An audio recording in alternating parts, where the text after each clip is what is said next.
ٹھیک ہے، میں ساتھیوں سے کہہ دیتا ہوں، لیکن کیا آپ یہیں رہیں گے؟ ٹیلر نے اٹھتے ہوئے کہا۔ احمق تو نہیں ہو گئے تم؟ میں یہاں رہ کر کیا کروں گا؟ جب تم سب یہاں سے چلے جاؤ گے تو میں پہلے کاٹان کلب جاؤں گا اور پھر وہاں سے تمہارے پاس پہنچوں گا، جیکسن نے کہا۔ ہاں تو ٹیلر سر ہلاتا ہوا اس کمرے سے باہر نکل گیا۔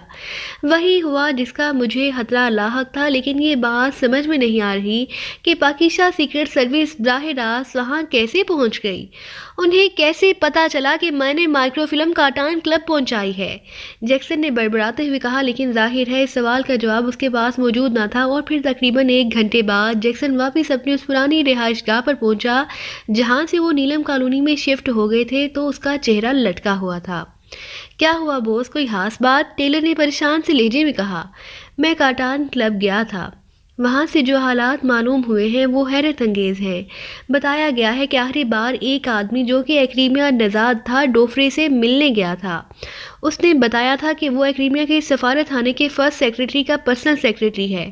پھر ڈوفرے نے اپنی پرسنل سیکرٹری کو فون پر کال کیا تھا۔ اس کے بعد وہ آدمی واپس جاتا دیکھا گیا۔ تھوڑی دیر بعد پتا چلا کہ ڈوفرے اور اس کی پرسنل سیکرٹری کو آفس میں گولیاں مار کر ہلاک کر دیا گیا ہے، اور ڈوفرے کا کوٹ نیچے کر کے اس کے بازوؤں کو جکڑا گیا تھا۔ اور اس بات کی شہادت بھی ملی ہے کہ گلوریا جب اپنے آفس سے نکل کر ڈوفرے کے آفس میں گئی تو اس کے ہاتھ میں ایک مائکرو فلم بھی موجود تھی، جبکہ ڈوفرے کے آفس سے ایسی کوئی بات مائکرو فلم والی نہیں ملی۔ اس کا مطلب ہے کہ یہ مائکرو فلم پاکیزہ سیکرٹ سروس نے نہیں بلکہ ایکریمیا کی کسی تنظیم نے حاصل کی ہے۔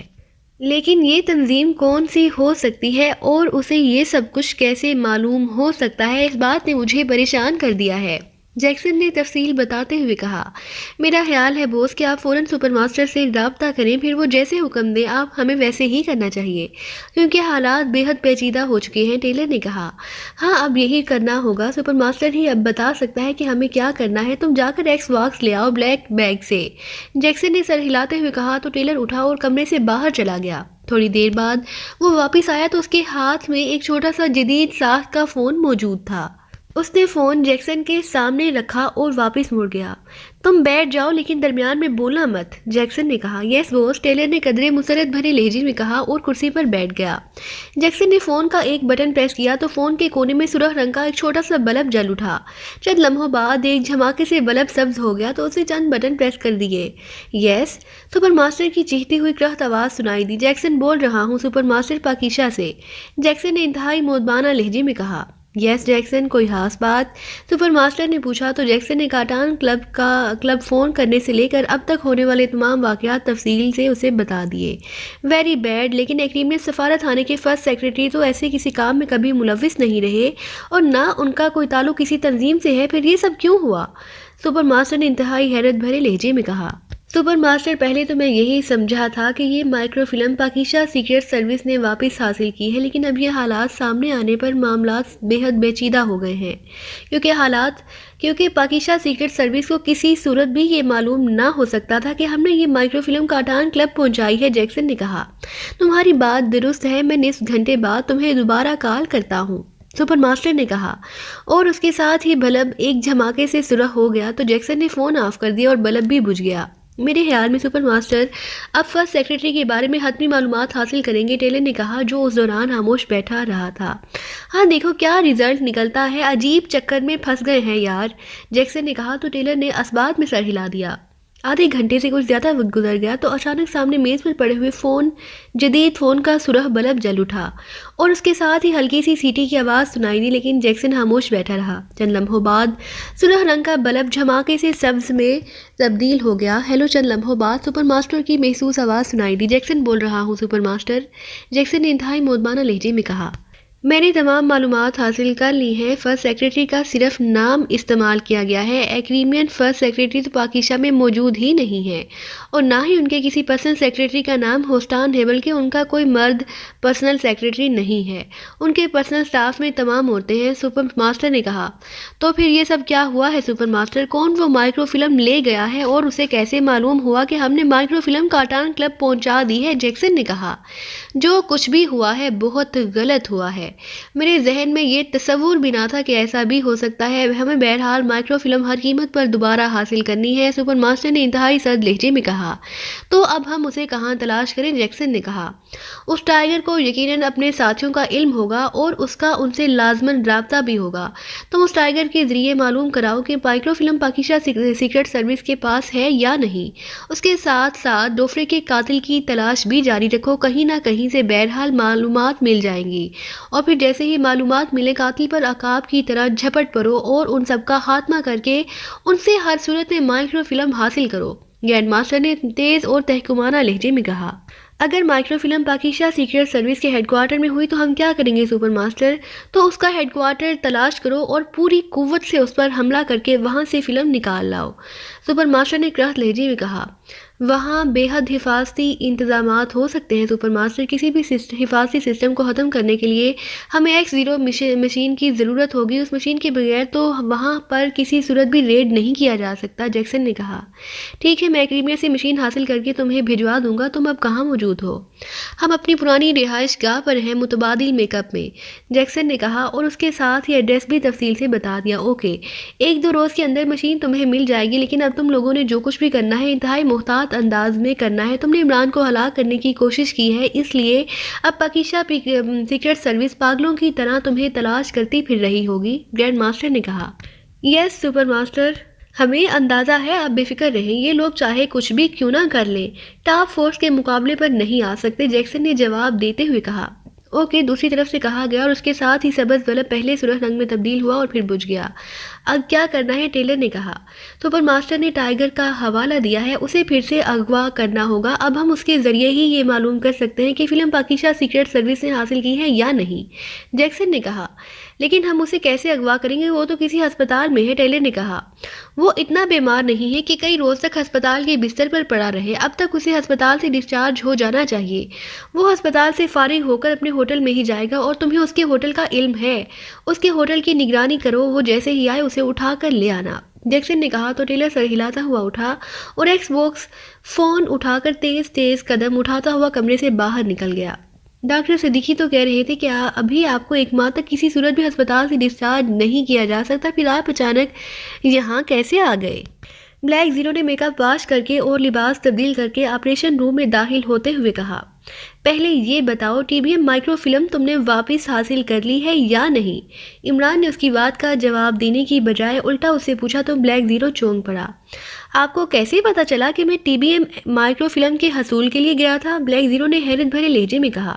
میں جب یہاں آیا تو تم نے ٹریکنگ مشین آن کر رکھی تھی، اس میں وہ میموری کارڈ بھی لگا ہوا تھا جو تم ڈاکٹر ابراہیم کے گھر سے لائے ہو، اس کے علاوہ مشین پر وہ سارا ڈیٹا بھی موجود ہے جس سے تم نے اس فلم کو ٹریک کیا تھا، عمران نے کہا۔ تو بلیک زیرو بے اختیار ایک طویل سانس لے کر رہ گیا۔ وہ واقعی جاتے ہوئے سسٹم آف کر کے نہ گیا تھا، اس پر ساری تفصیل موجود تھی۔ ہاں، وہ مائکرو فلم مجھے مل گئی ہے، نشا پہلے جو فلم لے گئی تھی وہ اصل نہیں تھی، اس لیے اسے یہاں دوبارہ بھیجا گیا تھا۔ آپ اس سے بات کرنے کے بعد مجھے خیال آیا کہ ڈاکٹر ابراہیم کی رہائش گاہ کو چیک کیا جائے، اور اس کے لیے میں کسی اور کو بھیجنے کی بجائے خود وہاں چلا گیا تھا، اور مجھے معلوم ہو گیا کہ نشا وہاں کیسے پہنچی تھی اور اس نے وہاں سے فلم کیسے حاصل کی تھی، بلیک زیرو نے کہا۔ تو عمران نے اسبات میں سر ہلا دیا۔ مجھے نشا کی واپسی نے حیران کر رکھا تھا، میری سمجھ میں نہیں آ رہا تھا کہ جب وہ مائکرو فلم لے کر یہاں سے جا چکی ہے تو پھر وہ یہاں واپس کس لیے آئی ہے، اور اس کا دوبارہ ڈاکٹر ابراہیم کی رہائش گاہ میں جانے کا کیا مقصد ہو سکتا ہے؟ میرے ذہن میں بھی یہی تھا کہ میں ڈاکٹر ابراہیم کے گھر جاؤں، وہاں چونکہ CCTV کیمرے اب تک آن ہیں، اس لیے اب وہاں سے یہ ساری فوٹیج حاصل کی جا سکتی ہے کہ نشا وہاں دوبارہ کیا کرنے گئی تھی۔ چنانچہ ڈاکٹر صدیقی سے کہہ کر میں نے کچھ خصوصی انجیکشن لگوائے اور ان سے اجازت لے کر آ گیا۔ ڈاکٹر ابراہیم کی رہائش گاہ جانے سے پہلے میں یہاں آنا چاہتا تھا، یہاں آیا تو تم یہاں موجود نہ تھے، چنانچہ ایمرجنسی راستے سے میں اندر آیا، تمہارے آنے سے پہلے میں نے تمام چیکنگ کر لی ہے، خصوصی حفاظتی نظام بھی آن تھا اور ٹریکنگ سسٹم بھی چل رہا تھا، اس لیے میں سمجھ گیا کہ تم مائکرو فلم حاصل کرنے کے لیے گئے ہو۔ بہتر ہوتا کہ تم وہاں کسی ممبر کو بھیج دیتے اور خود یہاں رک کر انہیں ہدایات دیتے رہتے۔ عمران صاحب، چونکہ میں نے دیکھ لیا تھا کہ مائکرو فلم پر ٹریکنگ چپ موجود ہے، اس لیے میں نے فوری اسے چیک کیا تو معلوم ہوا کہ مائکرو فلم اس وقت کاٹان کلب میں موجود ہے۔ جس پر میں نے سب سے پہلے یہ مائکرو فلم حاصل کرنے کا پروگرام بنایا اور پھر میک اپ کر کے میں کارٹان کلب روانہ ہو گیا۔ بلیک زیرو نے کہا تو عمران نے اس بات میں سر ہلا دیا۔ ٹھیک ہے، پھر کیسے ملی مائکرو فلم؟ عمران نے کہا تو بلیک زیرو نے کارٹان کلب پہنچنے سے لے کر مائکرو فلم سمیت واپس آنے تک کی ساری تفصیل بتا دی۔ ویل ڈن بلیک زیرو، تم نے فوری طور پر مائکرو فلم حاصل کر کے واقعی کام کر دکھایا ہے۔ Really very well done. Pakistan secret service کی چیف کو ایسا ہی ہونا چاہیے، فوری فیصلہ کرنے والا اور ہر خطرے کا مقابلہ کرنے والا، عمران نے کہا۔ عمران صاحب، آپ پر جن لوگوں نے حملہ کرایا تھا ان کا تعلق ایکریمیا کی کسی تنظیم کی ٹاپ فورس سے ہے اور وہ نیلم کالونی کی کوٹھی نمبر 107 میں موجود ہے۔ ان کے بارے میں مجھے ڈوفرے نے بتایا تھا، اگر آپ کہیں تو اس رہائش گاہ کو چیک کیا جائے، ہو سکتا ہے وہ لوگ وہاں موجود ہوں، بلیک زیرو نے کہا۔ لیکن اس سے پہلے کہ عمران اس کی بات کا کوئی جواب دیتا، فون کی گھنٹی بج اٹھی تو عمران نے ہاتھ بڑھا کر ریسیور اٹھا لیا۔ تو عمران نے ایکسٹرو کے محسوس لہجے میں کہا، صدیقی بول رہا ہوں چیف۔ دوسری طرف سے صدیقی کی آواز سنائی دی تو عمران بے احتیاط چونک پڑا۔ کیوں براہ راست کال کی ہے؟ عمران گرایا۔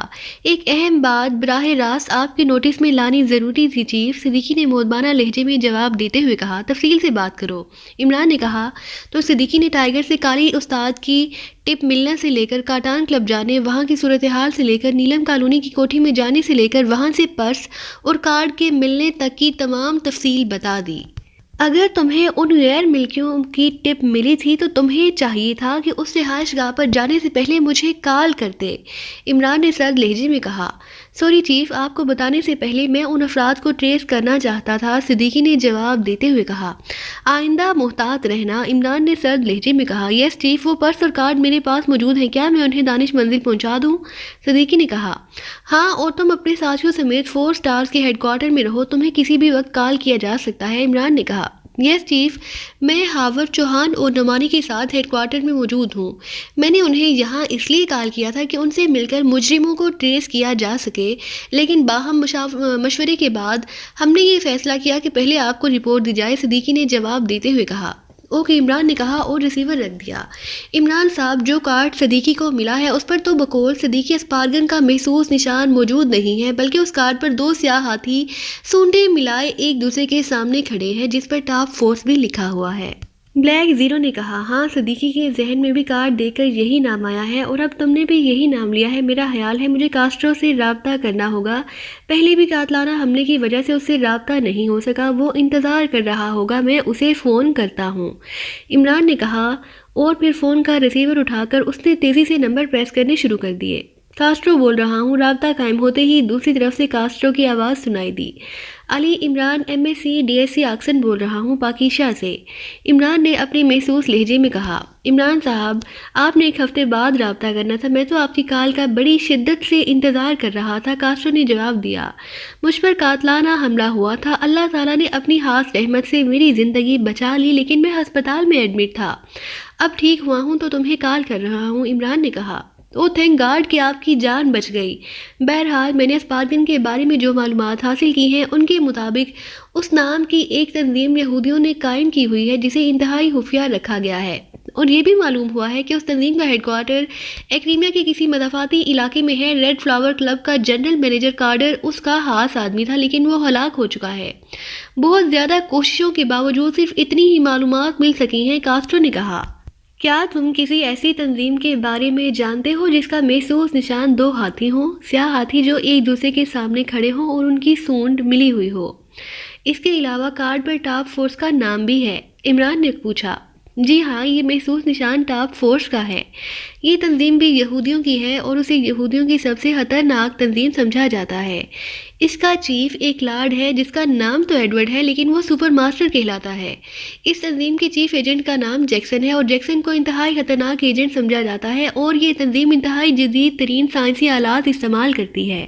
کاسٹرو نے فوراً ہی جواب دیتے ہوئے کہا۔ کیا یہ باتیں سب کو معلوم ہیں یا صرف تمہیں معلوم ہے؟ عمران نے پوچھا۔ عمران صاحب، آپ نے پچھلی کال کے دوران مجھے انسائکلوپیڈیا کہا تھا، یہ درست ہے کہ اسپارگن کے بارے میں مجھے واقعی علم نہ تھا، لیکن البتہ باقی تنظیموں کے بارے میں کچھ نہ کچھ بہرحال مجھے معلوم ہوتا ہے، اور ٹاپ فورس بھی ان میں سے ایک ہے، اور اب میرا خیال ہے کہ آپ پر قاتلانہ حملہ بھی ٹاپ فورس نے ہی کرایا ہوگا۔ اگر ایسا ہے عمران صاحب تو آپ کو انتہائی محتاط رہنا ہوگا، یہ لوگ حد سے زیادہ تیز اور شاطر ہیں، کاسٹرو نے کہا۔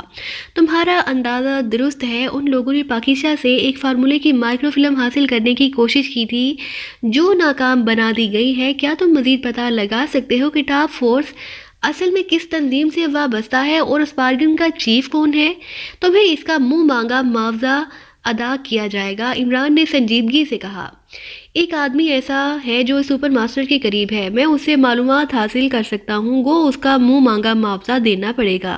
بہرحال مجھے یقین ہے کہ معلومات مل جائیں گی، کاسٹرو نے کہا۔ تم معاوضے کی فکر مت کرو، بس معلومات حتمی ہونی چاہیے، عمران نے کہا۔ ٹھیک ہے بوس، آپ مجھے اپنا فون نمبر دے دیں، کاسٹرو نے کہا۔ کب تک معلومات حاصل کر سکتے ہو، عمران نے پوچھا۔ 2-3 روز تو بہرحال لگ ہی جائیں گے، کاسٹرو نے جواب دیا۔ اوکے، میں 1 ہفتے بعد تمہیں دوبارہ کال کروں گا، گڈ بائے، عمران نے کہا اور اس نے ریسیور رکھ دیا۔ ٹائیگر کو ایک جھٹکا سا لگا اور پھر جس طرح گھپ اندھیرے میں بجلی چمکتی ہے اسی طرح اس کے تاریک ذہن میں بجلی کی چمک سی ابھری اور پھر آہستہ اس کے ذہن میں روشنی پھیلتی چلی گئی۔ اس نے ہوش میں آتے ہی ادھر ادھر دیکھا تو اس نے اپنے آپ کو ایک خاصے بڑے کمرے میں کرسی پر بیٹھے ہوئے پایا۔ اس کا جسم رسی کی مدد سے کرسی سے باندھا ہوا تھا۔ اس کی کرسی کے سامنے 2 خالی کرسیاں موجود تھیں، جبکہ اس کمرے میں دروازے کے قریب مشین گنوں سے مسلح 2 غیر ملکی کھڑے تھے۔ دونوں ہی ایکریمیا نژاد تھے۔ اسے ہوش میں آتا دیکھ کر ایک غیر ملکی جلدی سے دروازہ کھول کر باہر نکل گیا، جبکہ دوسرا وہیں کھڑا اسے دیکھتا رہا۔ جبکہ ٹائیگر بیٹھا سوچ رہا تھا کہ وہ کن لوگوں کے درمیان پہنچ گیا ہے، اسے یاد تھا کہ ہسپتال میں ڈاکٹر صدیقی نے اس کی خصوصی کیئر کی تھی اور اس کی بھرپور ٹریٹمنٹ کر کے اسے ڈسچارج کر دیا تھا۔ ڈاکٹر صدیقی نے اسے چند روز ریسٹ کرنے کا مشورہ دیا تھا، یہی مشورہ چونکہ عمران نے بھی اسے دیا تھا، اس لیے ہسپتال سے ڈسچارج ہو کر اور عمران سے ملنے کے بعد وہ واپس اپنے ہوٹل کے سوٹ میں آ گیا تھا۔ پھر وہ اپنے بیڈ روم میں چلا گیا اور پھر وہ لیٹ کر سوچنے لگا تھا کہ اس بار جب ڈاکٹر رخسار نے رانا ہاؤس میں اس سے ملاقات کی تھی تو وہ پہلے سے خاصی مختلف نظر آ رہی تھی۔ جبکہ وہ پہلی بار ڈاکٹر رخسار سے ملا تو اس وقت وہ بے حد ہی معصوم دکھائی دے رہی تھی اور اس کا انداز بھی مختلف تھا، لیکن رانا ہاؤس میں جب ڈاکٹر رخسار اس سے ملنے کے لیے آئے تو ٹائیگر کو اس کے انداز میں بے حد فرق محسوس ہو رہا تھا۔